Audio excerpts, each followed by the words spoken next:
everyone, welcome back to another Stamped Cheddar video. My name is Leanne and I am an independent Stampin' Up! Demonstrator on the west coast of British Columbia. Today we're going to make a magic card, and we're going to make a Halloween magic card today. Now there are two different ways to actually make a magic slider. This is the way I'm going to show you today. So when you pull out the slider, your image in color appears, and when you bring it back down, it's just black and white. I'm going to show you how to do it this way, but there's also another way, and this is the way I was actually taught how to do it about 20 years ago. So in this one, the image doesn't just change color, it magically disappears and pops up at the top. Now, personally, I think this is the proper way to do a magic slider card, and it was the way I was taught. I'll show you how to do this using a different stamp set in a couple days, but today I just wanted to show you a slightly different way that's kind of been going around as the latest way to do this in the last couple of years, and you can decide what works for you. I mean, sometimes depending on your card, like I have seen this, for instance, this sort of exact scenario in a smaller style on top of a card. So I get, which was quite cute. So I guess, you know, depends how you want to portray your magic slider. But this is the way I'm going to show you today. And so we're going to use Spooky Halloween, and we're going to use the Spooky Suite. So I will link below all the pieces that I'm using today so that you can click on those links and then you get a better view of what I'm using today, especially the DSP paper because it's super cute. All right. So we're also going to use some basic white, basic black. This is the DSP that I've chosen out of the Spooky Suite designer paper. We need some double-sided tape, and I'm going to use a rectangle from the dies called Textured Note dies. So this is, I have the centimeter ruler out, and I'm not, even though I'm in Canada, I am not a centimeter girl when it comes to crafting. I'm used to my inches. So anyway, let's just lift this up. See what this is. This is the just over 4 1/4. I'd say 4 3/8 on the outside measurements by 3 and just over 3/4. That's the size of this one from Textured Notes. It also has the sort of straight lines in it, which won't show up on our project, but just so you know. We're also going to use a stamp repositioning tool. Now I'm going to use this older version from Stampin' Up! That we don't sell anymore. I still love it. So you can use, you know, your Misty or Tim Holtz, whatever you've got in your craft room, but you'll need one of those. And obviously you'll need a cutter, and you're also going to need some transparency sheets. So, which I forgot to pull. So I will have to pull those out in a second here. Okay, so let's get started. My black is going to be my base, and we're going to cut that at 4 1/4, right down the middle. And then we'll score that at 5 1/2.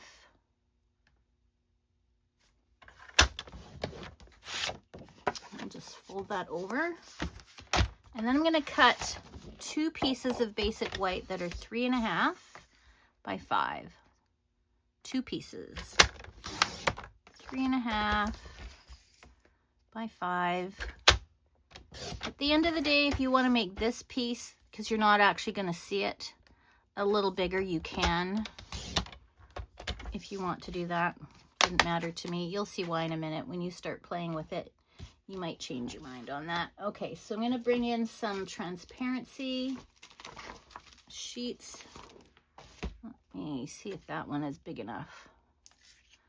5, nope. That one's not big enough.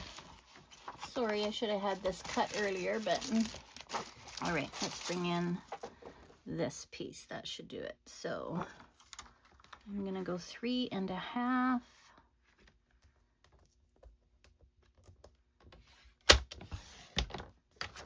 And hopefully this will be 5. And that's 5. Tad over, but that's okay. So those are those pieces. Okay, and this is my DSP, and I'm going to cut that down because this is going to go layer it on the front of your base card. So that's going to be 4. Nope, it's not what I wanted. I wanted to make it a tad bigger, which is okay. I'll just grab another piece. Doesn't really matter, but you see so little of it that I wanted it to be as much as possible shown. So I'm going to cut actually 4 1/8. There we go. And instead of 5 1/4, which would be usual, I'm going to do 5 3/8. So I'm making it 1/8 of an inch bigger on both sides than a normal standard layer, I guess I would call it. All right, that's that. So let's do the front first and get some glue. And I'm just going to put glue on the outside because we're going to cut out the middle.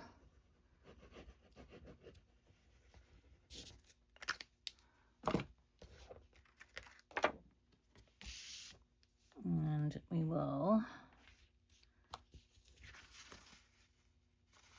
move this around a little bit.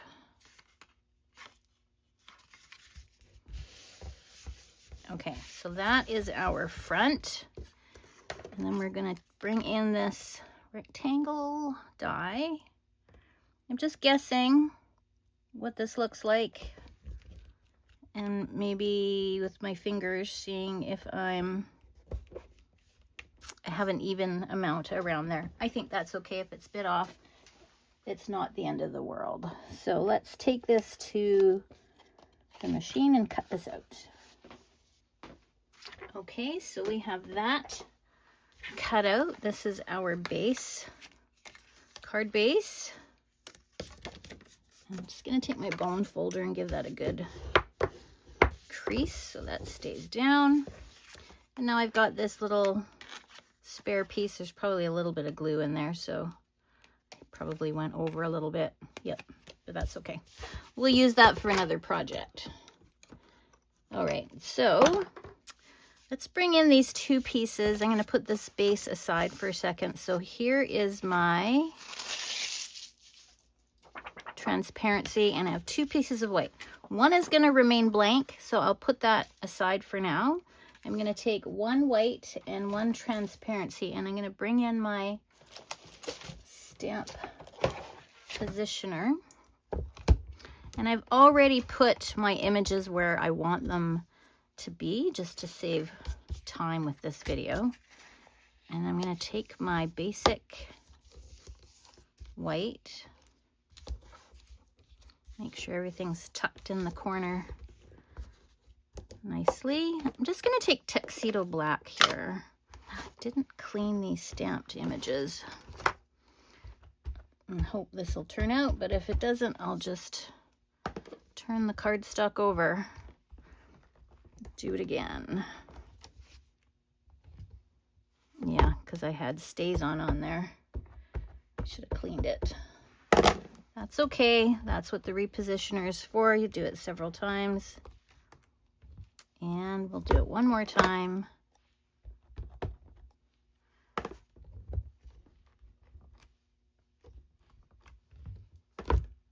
All right.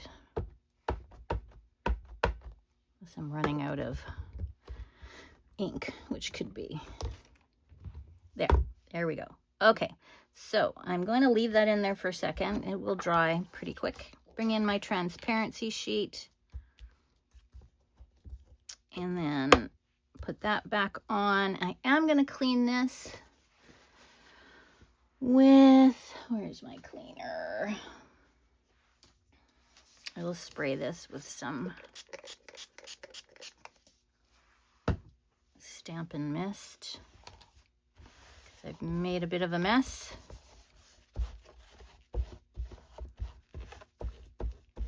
That is the only thing that I don't like about photopolymer stamps is they stain.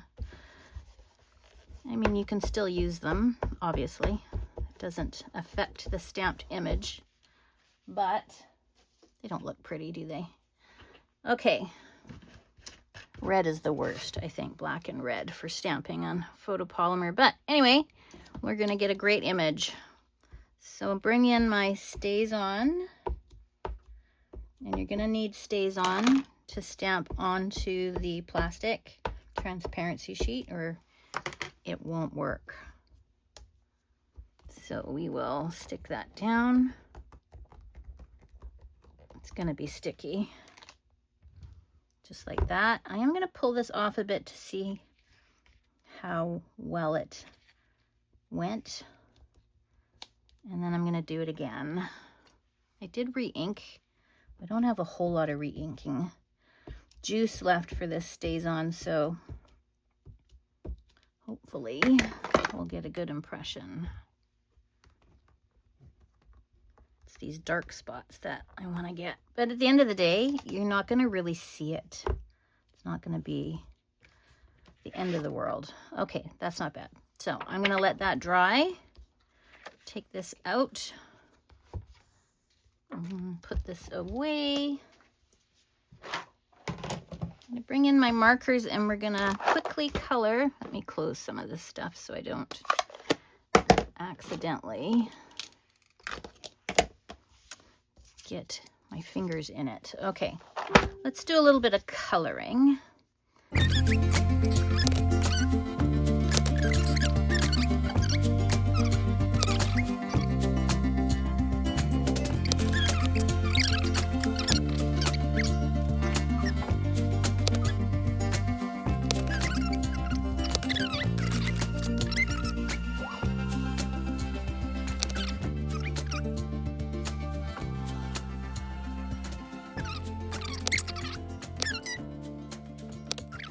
And that's it.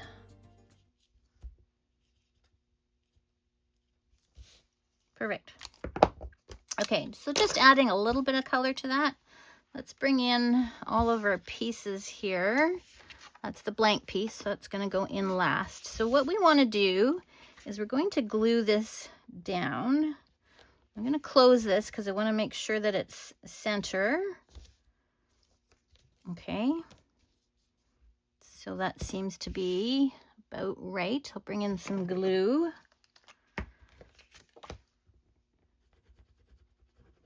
Which will give me a few seconds to move it around if I have to. But I'm just centering that. I'm going to close this. Yep. I'll push it down. Okay. I'll bring in my Halloween piece. Now I can see I didn't stamp that very well. You're going to stamp it better than me, but make sure you have a juicy StazOn ink. Mine was really not that juicy. Okay. So you're going to line this up so it's nice and perfect. Bring in your double-sided tape and you're going to go around the transparency sheet just like that. All four sides. I'm going to take this off. Nope, I'm not. It's easier to see if I put it on something darker than white. Okay. Over here. This is where I said earlier 3.5 by 5, but if you wanted to make yours a bit bigger, you know, even 4 by 5.25, which would layer it on the inside. You don't really want to go edge to edge because you want to be able to move it around and line it up in this window, and so you need a little bit of space. No one's going to see the inside, so if I was really off on my stamping and I had to move this white piece a little to the left or the right just to center it in the window, then, you know, I can do that. That works. Okay, so here is my Happy Halloween. So let's take off the top layer here of that double-sided tape. And then we will stick it down to the window.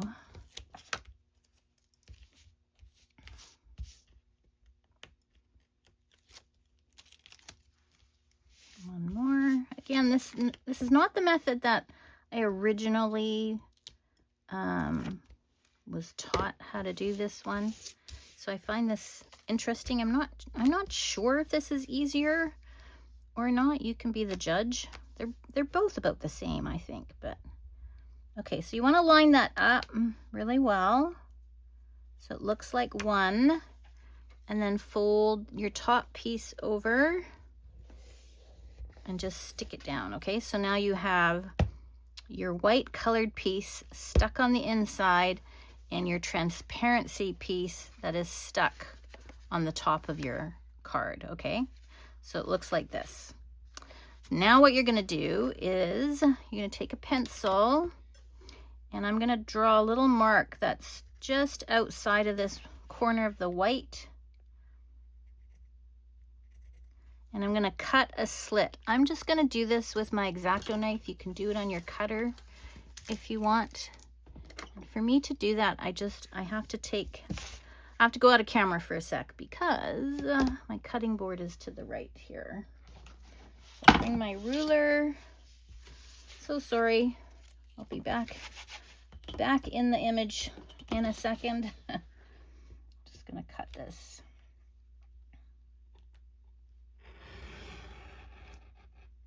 I like doing it with my knife. I just find I can be more accurate. So I have a slit now that goes from those two marks.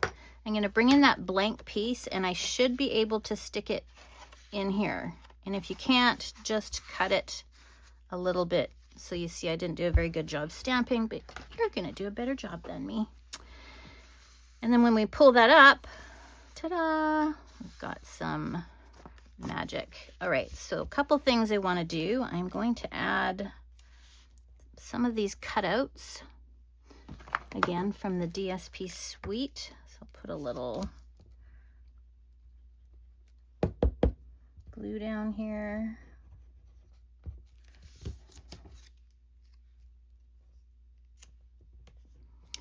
And this here.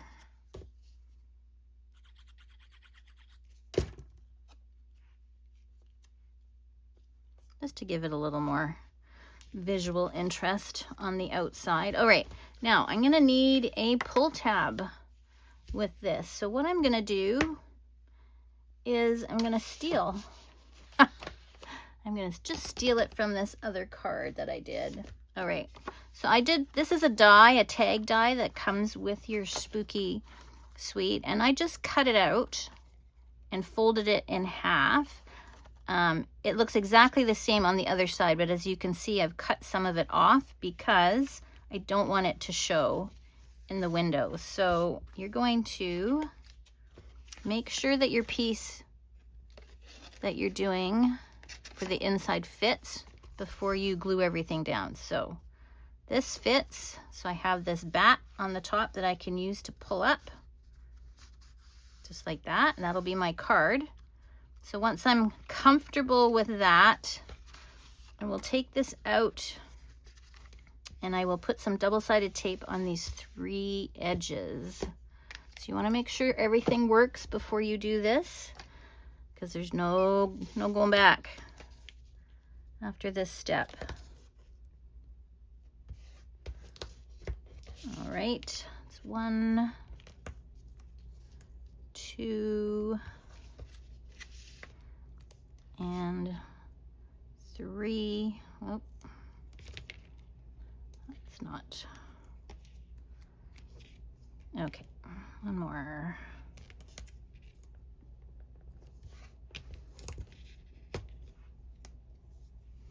That is sticky.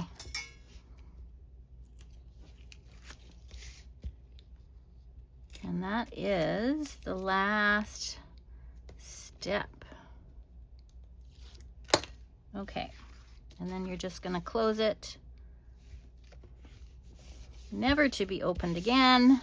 You're gonna take your blank piece, you're gonna stick that in the top, just like that. And you've got your magic slider card. Perfect, except my Halloween's not perfect, but the slider portion works really well. So that's how you do one way to do a magic slider card. And I will do another just like this one, probably the same design, only using a different stamp set. And I'll show you that on the next video. We'll see you then. Bye.